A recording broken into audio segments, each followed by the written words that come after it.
कृष्ण के पास आती है और उनसे पूछने लगती है, हे स्वामी, आप नित्य तुलसी को जल देते हैं और देवी रुक्मणी नित्य तुलसी के पास दीपक जलाती है, इसके पीछे क्या रहस्य है? कृपया आप मुझे तुलसी को जल देने और तुलसी के पास दीपक जलाने का महत्व सुनाइए।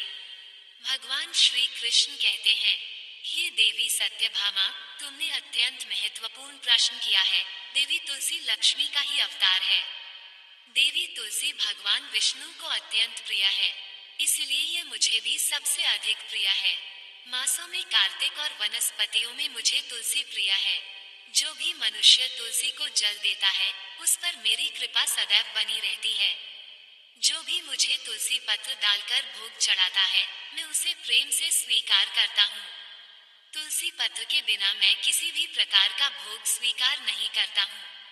हे देवी, अब मैं तुम्हें तुलसी को जल देने और तुलसी के पास दीपक जलाने का महत्व सुनाता हूँ, इसीलिए तुम इस कथा को ध्यान से सुनो। जो भी स्त्री इस कथा को ध्यान से पूरा सुनती है, वह सदा सुहागन रहती है। उसके घर में सुख समृद्धि आती है और दरिद्रता का नाश होता है। देवी सत्यभामा कहती है, हे स्वामी, मैं इस कथा को ध्यान से पूरा सुनूंगी, कृपया आप मुझसे वह कथा कहिए।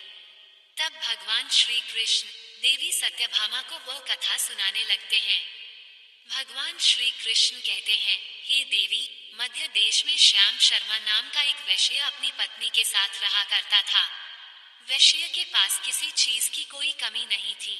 ईश्वर की कृपा से उसके पास सब प्रकार के सुख ऐश्वर्य थे, किंतु उस वैश्य की कोई संतान नहीं थी, जिस कारण से वह सदैव ही दुखी रहा करता था। उसे वैद्य ने संतान प्राप्ति के लिए कई उपाय बताए। उसने दान धर्म किया, अनेक प्रकार के वैद्य भी बुलाए, उनसे नाना प्रकार के उपचार भी किया, किंतु फिर भी उसे कोई संतान नहीं हो रही थी। फिर एक दिन वो वैश्य महामुनि वशिष्ठ जी से मिलने के लिए उनके आश्रम पर जाता है। मुनि वशिष्ठ श्याम शर्मा का स्वागत करते हैं और कुशल मंगल पूछते हैं। तब वो श्याम शर्मा मुनि वशिष्ठ जी से कहता है, हे मुनिवा, मैं अत्यंत दुखी हूँ, मेरी कोई संतान नहीं है और संतान के बिना मेरा उद्धार कैसे होगा। मैंने संतान प्राप्ति के लिए अनेक उपाय भी किया, किंतु मुझे संतान नहीं हो रही है। कृपया आप ही बताइए कि मुझे किस कारण से पुत्र की प्राप्ति नहीं हो रही है। क्या मुझसे जाने अनजाने में कोई पाप हुआ है? तब मुनि वशिष्ठ जी अपनी दिव्य दृष्टि से श्याम शर्मा के पूर्व जन्म के बारे में जान लेते हैं। वशिष्ठ जी कहते हैं, हे वत्स, पिछले जन्म में तुम्हारे द्वारा घोर पाप हो गया था, इस कारण से तुम्हें इस जन्म में संतान सुख प्राप्त नहीं हो रहा है। श्याम शर्मा कहता है, हे मुनिवर, कृपया मुझे बताइए, पिछले जन्म में मुझसे कौन सा पाप हुआ था और उस पाप से मुक्त होने के लिए मुझे कौन सा उपाय करना चाहिए। वशिष्ठ जी कहते हैं, हे वत्स, पिछले जन्म में तुमने जो अपराध किया था, उसके विषय में सुनो। पिछले जन्म में तुम एक अहंकारी वैश्य थे, तुम्हारा जन्म धनवान कुटुंब में हुआ था। तुमने पिछले जन्म में एक गाय को अत्यंत दुख दिया था। एक दिन एक गाय भूख और प्यास से व्याकुल होकर तुम्हारे द्वार पर आई थी, किंतु तुमने उस गाय को न रोटी खिलाई, न चारा खिलाया और न ही उसे जलपान कराया। तुमने बड़ी ही निर्दयता से उस गाय को अपमानित करके घर से निकाल दिया।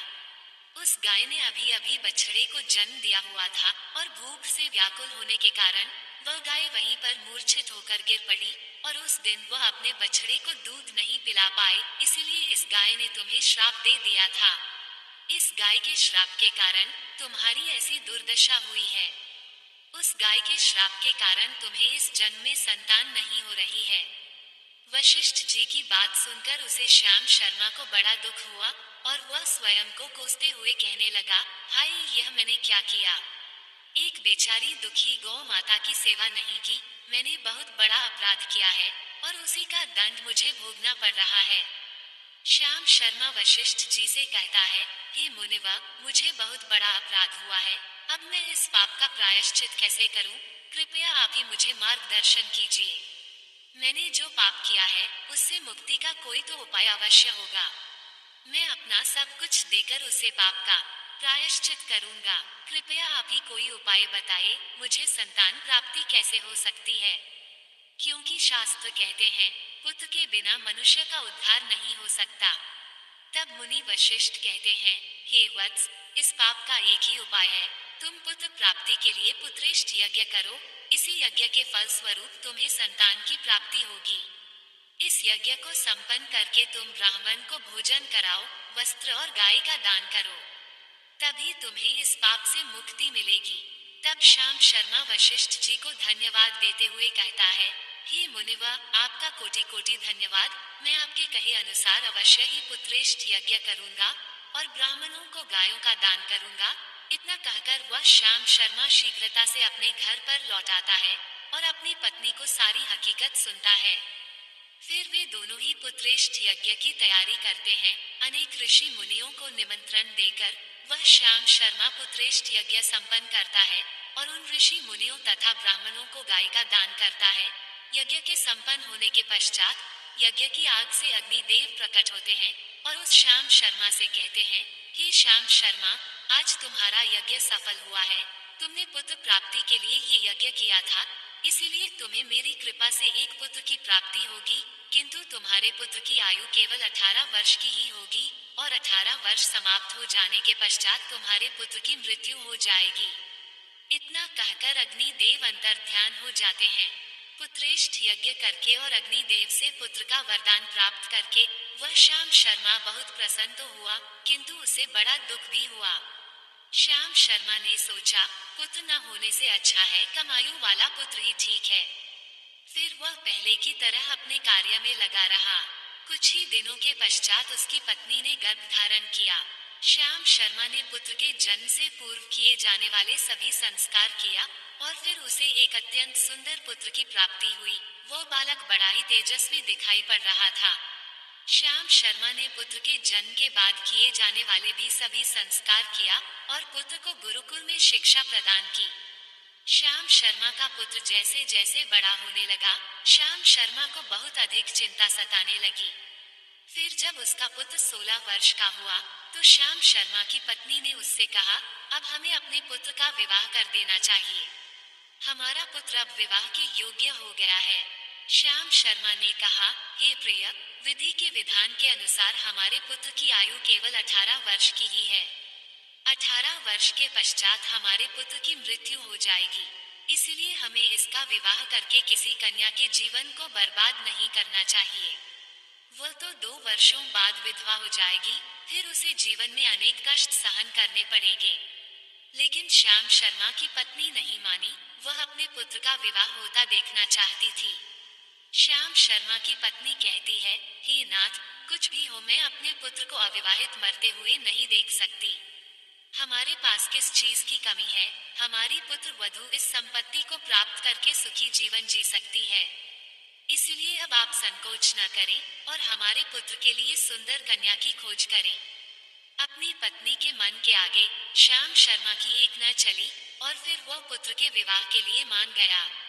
फिर उसने पासी के नगर में रहने वाले एक अत्यंत गरीब वैश्य की पुत्री के साथ अपने पुत्र का विवाह संपन्न किया। श्याम शर्मा की बहू का नाम सुभद्रा था। वह अत्यंत गुणवान, चरित्रवान और पतिव्रता नारी थी। वह अपने पति के मृत्यु की बात को नहीं जानती थी। सुभद्रा नित्य अपने सास, ससुर और अपने पति की सेवा करने लगी। वह सभी के साथ बड़े प्रेम से रहती और कभी किसी की आज्ञा का उल्लंघन नहीं करती थी। उसने अपनी मधुर वाणी और कार्य कुशलता से सभी के मन को जीत लिया। इस प्रकार से 2 साल बीत गए और फिर वह समय निकट आ गया जब श्याम शर्मा के पुत्र की मृत्यु होने वाली थी। श्याम शर्मा को बड़ा भय लगने लगा। फिर एक दिन उसने अपनी बहू को बुलाया और उसे क्षमा मांगते हुए कहने लगा, हे बहू, तुम मुझे क्षमा कर देना। मैंने तुम्हारे साथ बड़ा अन्याय किया है। सुभद्रा ने कहा, हे ससुर जी, आप ऐसा क्यों कह रहे हैं? आप मुझसे क्षमा मांगकर लज्जित न कीजिए। मैं आपसे छोटी हूँ, आपकी पुत्री के समान हूँ। कृपया आप संकोच न करते हुए आपके मन में जो भी बात है वो कहिए, मैं आपकी आज्ञा का पालन अवश्य करूंगी। फिर श्याम शर्मा कहने लगा, हे पुत्री, तुम कल्याणी हो, तुम एक महान पतिव्रता हो, किंतु मेरे पुत्र के साथ तुम्हारा विवाह होने से पूर्व मैंने तुमसे एक बात छुपाई है। हमें पुत्र की प्राप्ति पुत्रेष्ठ यज्ञ करने के बाद हुई थी और अग्नि देव ने हमें ये कहते हुए पुत्र प्राप्ति का आशीर्वाद दिया था कि हमारे पुत्र की आयु केवल 18 वर्ष की होगी। 18 वर्ष के बाद हमारे पुत्र की मृत्यु हो जाएगी।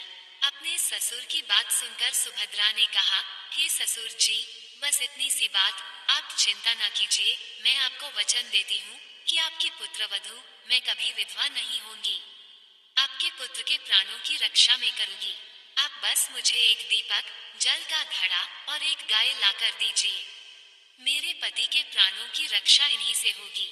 सुभद्रा की बात सुनकर श्याम शर्मा को बड़ा आनंद हुआ और वह कहने लगा, हे बहू, जैसी तुम्हारी इच्छा, मैं तुम्हें वह सब चीज लाकर देता हूँ। इतना कहकर श्याम शर्मा ने अपनी बहू को वह तीनों चीज लाकर दी। फिर जब वह दिन निकट आ गया जिस दिन सुभद्रा के पति की मृत्यु होने वाली थी, उस दिन सुभद्रा ने सुबह उठते ही तुलसी को जल चढ़ाया और उसे प्रणाम करते हुए तुलसी के पौधे पर एक चुनरी बांध दी और तुलसी माता से प्रार्थना की, हे तुलसी माँ, मैं आपको चुनरी चढ़ा रही हूँ, कृपया अब तुम ही मेरे सुहाग की रक्षा करना। फिर सुबह के समय यमराज का एक दूत श्याम शर्मा के पुत्र के प्राण लेने के लिए उसके घर पर आ गया। जैसे ही वह घर में प्रवेश करने लगा, तब तुलसी के पौधे ने उसे रोक दिया और कहा, हे यमदूत, इस घर में निवास करने वाली स्त्री ने मुझे चुनरी चढ़ाई है और इसलिए अब इसके सुहाग की रक्षा मैं कर रही हूँ। तुम इसके घर में प्रवेश नहीं कर सकते। इतना कहकर तुलसी ने यमराज के उस दूत को घर में जाने से रोक दिया। वह दूत भयभीत होकर सुभद्रा के पति के प्राण लिए बगैर ही यमपुरी लौट गया। यमपुरी में जाकर उसने यमराज से कहा, हे धर्मराज, मैं धरती लोक पर एक पुरुष के प्राण लेने के लिए गया था, किंतु तुलसी के पौधे ने मेरा रास्ता रोका। उस तुलसी के पौधे के कारण मैं घर में प्रवेश नहीं कर पा रहा हूँ। इस बात पर यमराज को बड़ा क्रोध आ गया। फिर उन्होंने अन्य दो दूतों को बुलाया और कहा, तुम अब शाम के समय सुभद्रा के घर पर जाओ। जब तुलसी का पौधा सो रहा होगा, तुम उसके पति के प्राण लेकर यमलोक आ जाओ। फिर शाम के समय यमराज के दो दूत सुभद्रा के घर की ओर निकल पड़े। सुभद्रा ने शाम होते ही तुलसी के पास एक दीपक जला दिया और उससे प्रार्थना की, हे दीपक, अब तुम ही मेरे पति के प्राणों की रक्षा करो। ये के दूत मेरे पति के प्राण देने के लिए आ रहे हैं। फिर शाम हो गई, तुलसी का पौधा सो गया और यमराज के दो दूत सुभद्रा के घर के सामने आकर खड़े हो गए और सोचने लगे, अब तो इस मनुष्य के प्राण लेकर ही हम यमपुरी लौटेंगे। जैसे ही यम के दूत सुभद्रा के घर में प्रवेश करने लगे, तुलसी के पास लगाए हुए दीपक ने उनका रास्ता रोक दिया और कहा, हे दूतों, तुम अब इस सुभद्रा के पति के प्राण नहीं ले जा सकते। उस स्त्री ने मुझे प्रज्वलित करके उसके पति के प्राणों की रक्षा करने की प्रार्थना की है, इसीलिए अब मैं उसके पति के प्राणों की रक्षा कर रही हूँ। इसलिए तुम आज उसके पति के प्राण नहीं ले जा सकते। तुम यहीं से लौट जाओ, नहीं तो मैं सब कुछ जलाकर भस्म कर दूंगी और मेरी अग्नि में तुम दोनों भी जलकर भस्म हो जाओगे। उस दीपक की बात सुनकर यमराज के दोनों दूत अत्यंत भयभीत हो गए और फिर से लौटकर यमराज के पास चले गए। वहां पर जाकर उन्होंने यमराज को सारा वृतांत सुनाते हुए कहा, हे यमराज, आपकी आज्ञा का पालन करते हुए हम दोनों शाम के समय उस पुरुष के प्राण लेने के लिए गए थे, किंतु तुलसी के पास लगाए हुए दीपक ने हमारा रास्ता रोक दिया, इसीलिए हम खाली हाथ ही लौट आए हैं। ये सुनकर यमराज को बड़ा क्रोध आ गया। फिर उन्होंने अन्य चार दूतों को बुलाया और कहा, अब तुम सुबह उस सुभद्रा के जागने से पहले जाओ और उसके पति के प्राण लेकर आ जाओ। यमराज की आज्ञा पाकर दूत सुबह सुभद्रा के घर की तरफ जाने लगे, लेकिन इधर सुभद्रा ने रात को ही घर के दरवाजे के सामने जल से भरा हुआ लोटा रख दिया और उससे प्रार्थना की, मेरे पति की रक्षा कीजिए। यम के दो दूत मेरे पति के प्राण लेने के लिए आ रहे हैं, अब आप ही मेरे सुहाग की रक्षा कर सकते हैं। इतना कहकर वह सुभद्रा सोने के लिए चली गई।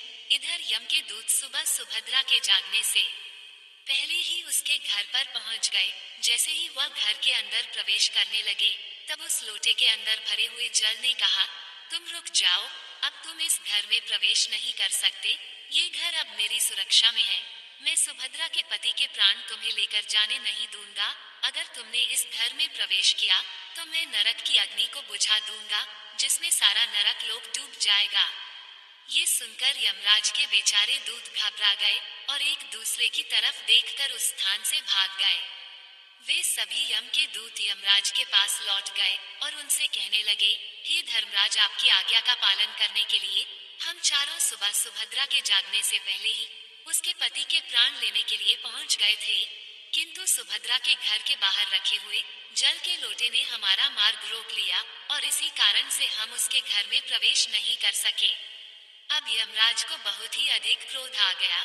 इस बार उन्होंने 8 यमदूतों को बुलाया और कहा, हे यमदूतों, अब शीघ्रता से जाओ और बलपूर्वक उस मनुष्य के प्राण खींचकर यमलोक लेकर आओ। फिर वह 8 यमदूत यमराज की आज्ञा का पालन करते हुए पृथ्वी लोक पर उस सुभद्रा के घर के पास आते हैं, तो देखते हैं उस सुभद्रा के घर के सामने एक गाय खड़ी है। सुभद्रा ने यमदूतों के आने से पहले ही अपने घर के सामने गाय को बांध दिया था और गौ माता से विनती की थी, हे गौ माता, आज यमदूत मेरे पति के प्राण लेने के लिए आ रहे हैं, अब आप ही मेरे सुहाग की रक्षा कर सकती हो। हे गौ माता, मैं आपकी शरण में आई हूँ, कृपया मुझे विधवा होने से बचा लीजिए।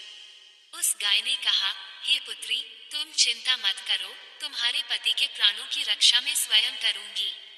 मेरे होते हुए यम के दूत तुम्हारे घर में प्रवेश नहीं कर पाएंगे, इसलिए तुम चिंता से मुक्त होकर घर में अपने पति की सेवा करो।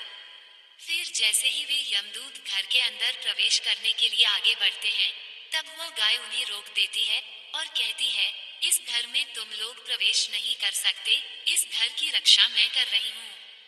मेरे रहते कोई भी इस घर के अंदर प्रवेश नहीं कर सकता।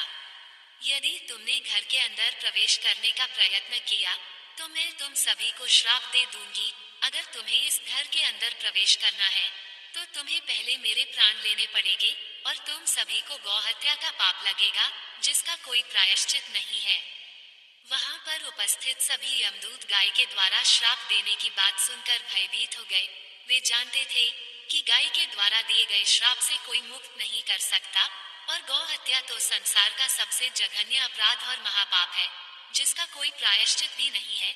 इसीलिए वे सभी वहां से लौटकर यमराज के पास चले गए।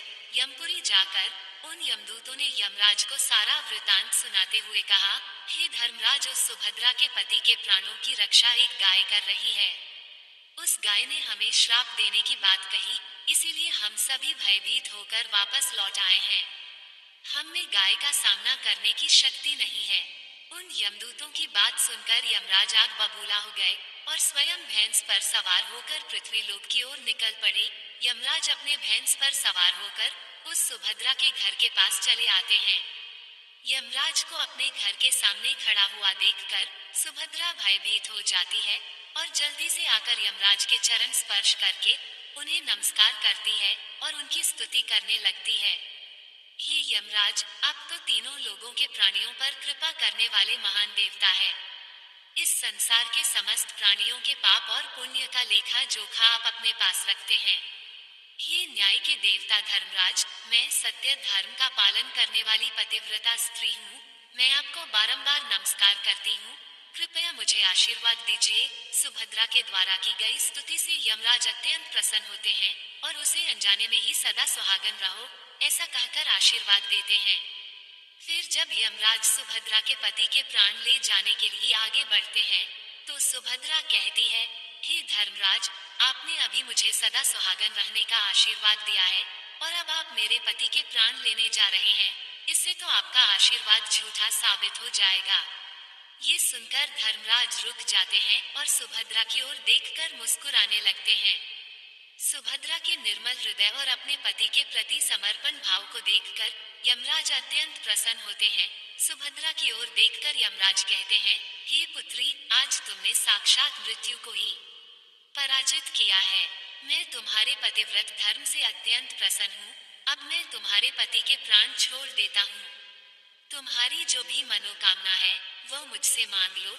तब सुभद्रा ने कहा, हे धर्मराज, मैं अपने पति के लिए 100 वर्ष की आयु मांगती हूँ।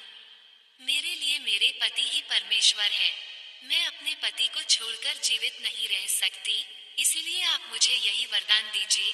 तब यमराज प्रसन्न होकर कहते हैं, तथास्तु, हे कल्याणी, आज से जो भी स्त्री अपने घर के सामने तुलसी का पौधा लगाती है, तुलसी के पास शाम को दीपक जलाती है, जिस घर के सामने गाय बंधी होती है, और जो स्त्री अपने घर के सामने जल का लोटा रखती है, उसके घर में कभी मेरे दूत प्रवेश नहीं करेंगे। इतना कहकर यमराज उस स्थान से अंतर ध्यान हो जाते हैं। भगवान श्री कृष्ण कहते हैं, हे देवी, इस प्रकार से उस सुभद्रा ने अपने पतिव्रता धर्म का पालन करके उसकी मृत्यु को टाल दिया था। इसीलिए जो भी स्त्री अपने घर के सामने तुलसी का पौधा लगाती है, रोज शाम को तुलसी के पास दीपक जलाती है, उसके घर में मृत्यु प्रवेश नहीं करती है। जिस घर के सामने गाय बंधी होती है, उस घर में कभी दुख दरिद्रता नहीं आती है। जो स्त्री अपने घर के सामने जल से भरा हुआ लोटा रखती है, उसके घर में कभी शोक नहीं होता है। तो दोस्तों, इस प्रकार से भगवान श्री कृष्ण ने देवी सत्यभामा को तुलसी के पास दीपक जलाने का महत्व सुनाया। जय श्री कृष्ण। दोस्तों, आपको ये कथा कैसी लगी कृपया कमेंट करके जरूर बताएं। वीडियो पसंद आया हो तो लाइक करें, कमेंट में जय श्री कृष्ण अवश्य लिखें और ऐसी ही और भी बहुत सारी कहानियों को सुनने के लिए चैनल को सब्सक्राइब जरूर करें।